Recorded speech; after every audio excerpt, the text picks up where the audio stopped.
يا رب يسوع، صحيح الناس بتقوله انت هتبعتني الارض؟ ايوه حبيبي، صحيح. ازاي اقدر اعيش هناك؟ انا طفل صغير، انا ضعيف.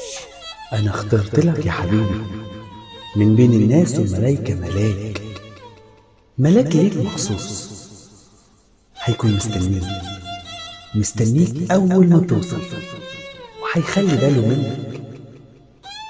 لكن انا هنا مبسوط خالص، مش بعمل اي حاجة غير اني اغني واضحك. الملاك بتاعك يا حبيبي هيغني لك كل يوم، وهيخليك فرحان دايما وسعيد.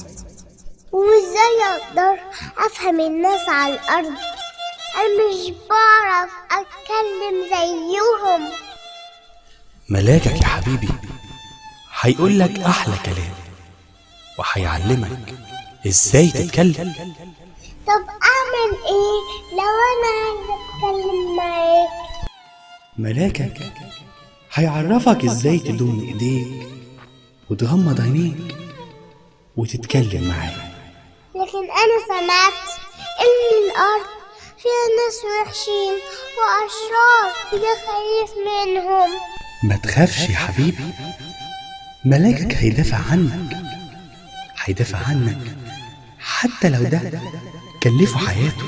لكن انا هفضل حزين على طول عشان مش هشوفك.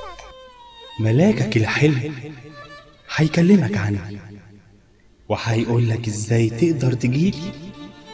وما تخافش يا حبيبي، انا هفضل معاك، هفضل قريب منك، بس مش هتشوفني. جاي ايه ده؟